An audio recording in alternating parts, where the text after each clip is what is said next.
What's up, everybody?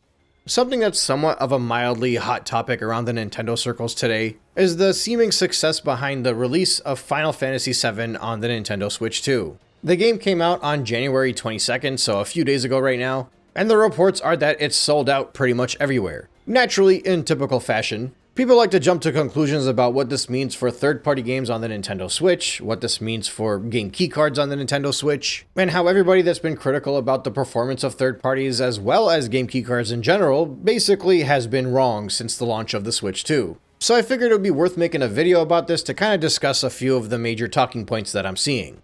So for starters, I think we should talk about the launch of Final Fantasy VII in comparison to some of the other games that have come to the Switch 2 recently. But to make something very clear, I haven't played this game. I haven't played Final Fantasy. I think I played the original one on PlayStation, the Final Fantasy VII on PlayStation for about an hour a few years ago, and it wasn't my thing. My RPG experience consists of the Mario RPG games, Paper Mario, Mario & Luigi, and Pokemon. Possibly the last RPG that I have played very well might have been Golden Sun on the Game Boy Advance. So it's been a very long time. But despite that, even I know that Final Fantasy VII is probably one of the best games and most loved games of all time. I don't even need to play it to know that. It's been universally loved, praised over and over again ever since it came out. This is a game that's going to do well no matter where it goes and in what form it's delivered. But it's also coming into the Nintendo Switch 2 in a very favorable setting. So I'm going to compare it to Star Wars Outlaws, which launched last year in September. When that game was coming out, leading up to its release, after its release, everybody was talking about how this was like proof of third-party success on the Nintendo Switch 2, and obviously the financials come around and we see that third parties not doing too hot. Ubisoft is still struggling, but the context behind the release of Star Wars Outlaws on the Switch 2 versus Final Fantasy VII is very different. Star Wars Outlaws, when it was coming to the Switch 2, made people laugh that Nintendo fans were rallying behind that game as like the big thing for the Switch 2 at the time. Because it's Star Wars Outlaws, right? Like that game has been dragged through the mud for the year that it was out before it coming to the Nintendo Switch 2. Add on to that the fact that the Nintendo audience doesn't really overlap too much with like the type of games that we're seeing from Star Wars. When you look at Outlaws, you think Sony, you think Xbox, you think PC. You don't really think Nintendo. Final Fantasy, Square Enix, JRPGs, it's a little bit different when a game like that comes over to the Switch. Not to mention the fact that Final Fantasy VII, like I said, is a loved game. So it's entering the Nintendo space in a much more favorable way than pretty much any other third-party game that would be coming into the Switch 2. The other thing that's very important is they price the game at $40. And I don't believe that can be understated. Even if the game is an older port, even if it is only running at 30 frames per second, even if it is on a game keycard, having a game available, especially of the caliber of Final Fantasy VII, on the Nintendo Switch 2 for only $40 puts it in a much better position than any other game on that console. Right, like almost everything that would be worth playing on the Switch 2 is overpriced. That's without a doubt. There's not a single game where you're like, oh, I think that's the right price for that game. None of the major AAA stuff anyway. Like Outlaws comes in, it's at $60. And the only reason people are like, oh, that's good they didn't charge $70 for it, is because now people are charging $70 for games. But $60 is still kind of a full price game. So to see a majors title coming from a major studio entering the Nintendo Switch 2 only at $40 makes it that much more appealing for people to buy in. It's one of the best bangs for your buck that you can get on the console right now. In fact, I think Square Enix's approach to this is one of the best ways that any third party can approach the Nintendo atmosphere. So I've kind of made it clear over the past few months, and maybe I haven't reiterated it recently because there's been first party titles now, so we haven't had to talk about third party games anymore. But while I think game keycards are terrible for the industry, and it's such a dumb thing that has been introduced because of Nintendo in this generation, until now I still don't believe they have that big of a negative effect on the actual console itself. I think there are definitely people that are swayed away from it, but I don't know how much it actually affects the masses, the casuals. Especially because, well, after this last holiday season, we've seen that very few casuals are actually buying into the console still. But I don't know how much of an effect the game keycards actually have. Rather, I firmly believe that third parties in general just struggle on a Nintendo console because people do not buy Nintendo consoles for third-party games. You'll have a few that stick out and they make a name for themselves on the console and people will appreciate it, but it's far and few in between. And if you just look at the charts for the best-selling games on the Switch, it's always first-party titles in the top 100. And likewise, if you look at the Sony and the Xbox lists, they're riddled with third parties. And I'm talking again about the major third-party titles. So while I do think the game keycards can have a little bit of an effect on that, I think in general it's just the third party don't do as well on Nintendo consoles. And I think something like Final Fantasy selling well is part of the proof of that. The game keycards are not entirely what has been slowing down sales through the last year on the Nintendo Switch 2, it's the games. They're old ports and inferior to how you can play them anywhere else. So you would often have to bank on people willing to double dip in order for them to play them portably. And it's not that that will not happen, but it is rare. Now Square Enix brings their game in and they bring it at $40. All of a sudden, none of that matters anymore. We can talk about ownership as much as we want, but at the end of the day, money talks. There's a price tag for this stuff. And again, this is something that I discussed pretty in depth a few months ago. But there is a price point where even I would be like, fine, I guess I'll grab a game keycard. And obviously that price point will largely depend on what game it is and how badly I want it. But up until now, what we've seen is like, if they put it fully on cartridge, it's $70. And if it's a game keycard, at best it's $50, usually it's $60. $40 for a title like Final Fantasy VII? Yeah, very few people are going to care that the game is not entirely on the cartridge. Especially for a game like this that you don't need always on your Switch 2. So most people are going to buy it, download it, play it, and then they're just going to resell the game keycard. That's the one benefit that they have. And the reality is that if most third parties come into the Nintendo Switch 2 and they offer a massive discount for their games because they're not fully on the cartridge in their game keycards, people will eat that up, believe it or not.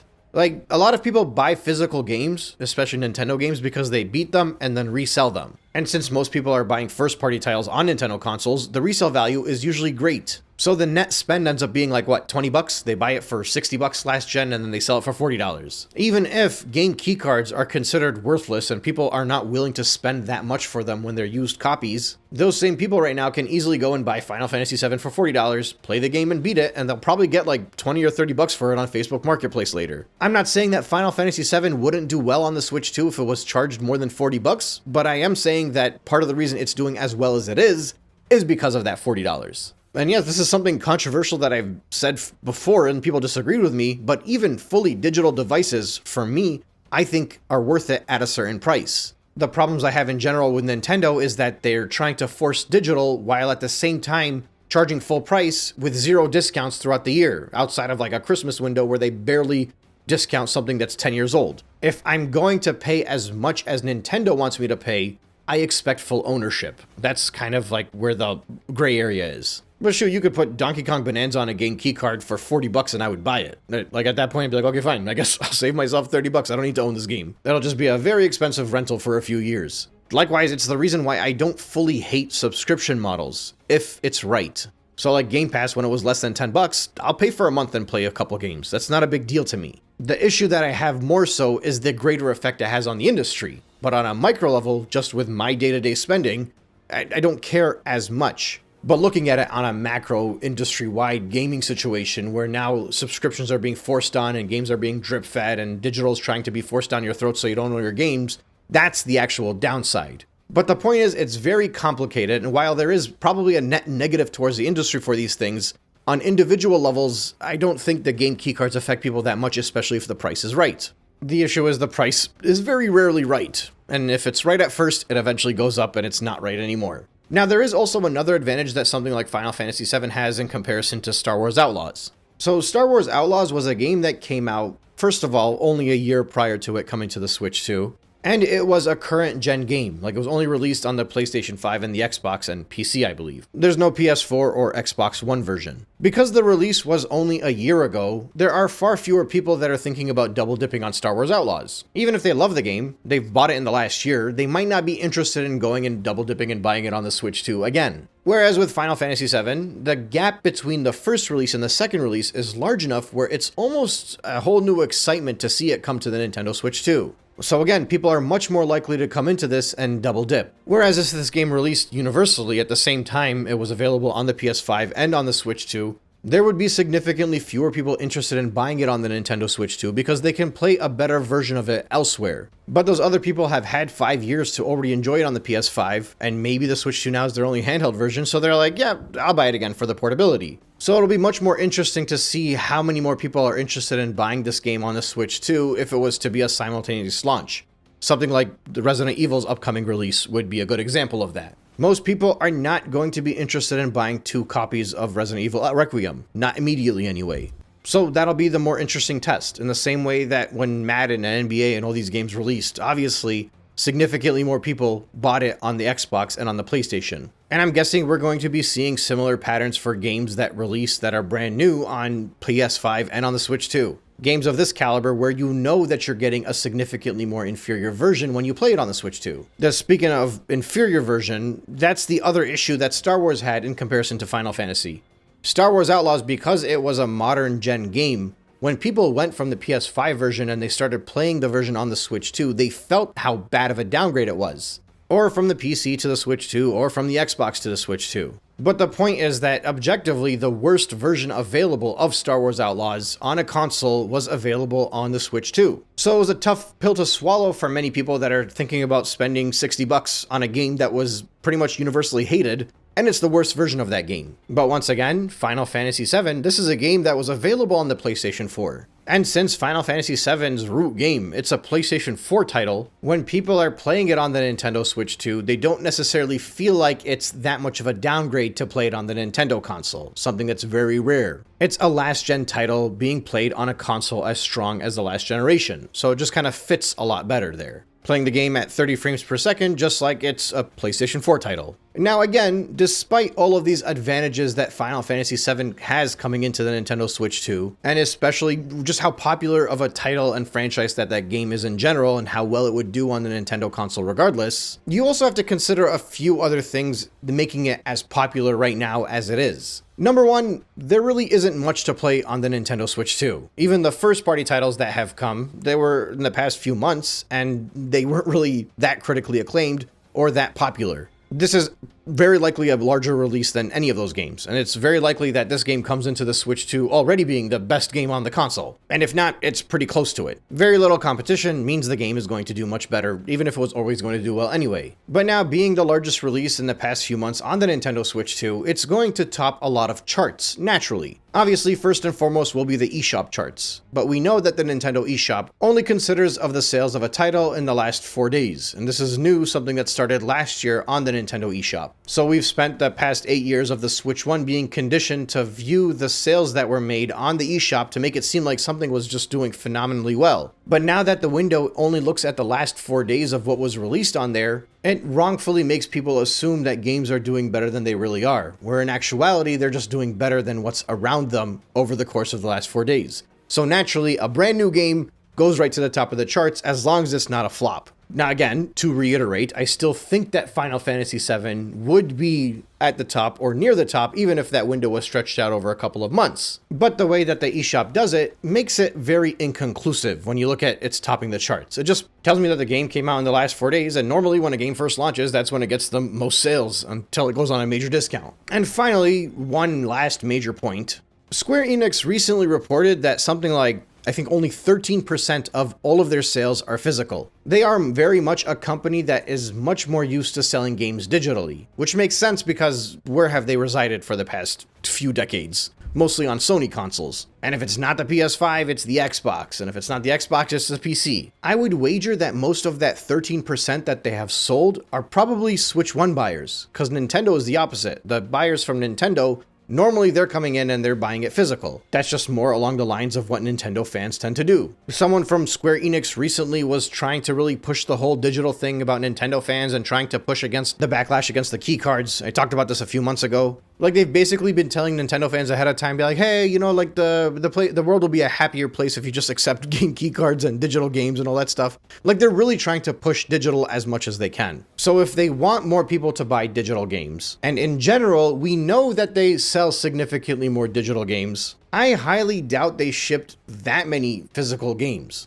right? Like, why would they? They're very much used to people buying their games digitally, and they want people to buy them digitally. So seeing all of these locations sold out of their physical copies of Square Enix, that just tells me that they were smart about how many they shipped. Because now you also get the added bonus of everybody being like, oh my god, this game is sold out at every single store. And the people that are missing out on all of these sold out physical copies, even if they're game key cards, now they're going to go buy it digitally. Because there's so much hype around this release. It's smart marketing for a lot of people. It's smart marketing for Square Enix now because it's a huge title and it's making the waves about how popular it is. It's making people think that game keycards are not negative anymore, so they don't matter. So now people are going to be like, oh, hush, hush, everyone's going to buy it anyway. It's making Nintendo happy because people are accepting the game keycards. It's making Nintendo happy because now people are trying to push the narrative that all third-party titles are going to do phenomenally well on this console, even though this is like a port for an old game. And it's being sold at $40. Like I said, the true test is going to be when it's full priced, same price across all consoles, released on the same day along all consoles, and it's the most inferior version that's coming out across those consoles with the same price point. That's when the real test is going to be. But this is kind of warming people up to the idea that the Switch 2 is going to be just fine with game keycards and with third parties and all that. Basically, to just kind of wrap all of this up, I don't want to make it seem like this is not a good release for the Switch 2. I think it's actually a very good release and they're doing very well. Like, that's without a doubt.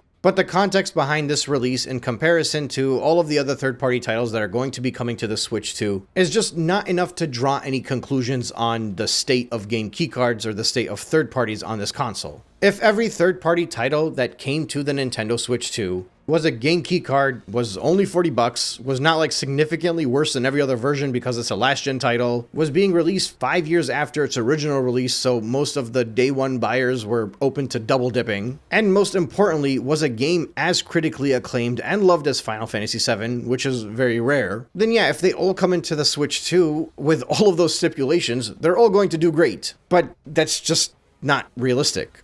Like, that's not going to happen. You know what else would do great if it came to the Switch 2 right now? Grand Theft Auto 5. Even if they tore it down, made it run at 20 frames per second. Like, just having GTA 5 on the Switch 2, everybody will eat it right up. Especially if it's like $40. But these games are exceptions. They're not the rule. Most games that are going to be old ports that come to the Switch 2 are going to be priced way too expensive, and the performance of them is going to be pretty bad in comparison to even the last generation consoles sometimes. So they'll be ignored and their sales will be low, just like we saw in the last quarter. Especially once there are more first-party titles available on this console to take the first-party Nintendo fans' attention away. But the true test will be when we're well into the generation of this console, there are more games for people to pick up, and they're releasing these games simultaneously across multiple consoles at full price. Once it's doing well with those releases, and we're seeing a significant portion of the percentages go towards the Nintendo fandom, then we can make some conclusions that the Switch 2 is the new home for third-party titles. And we can draw some conclusions about the game keycards actually not mattering.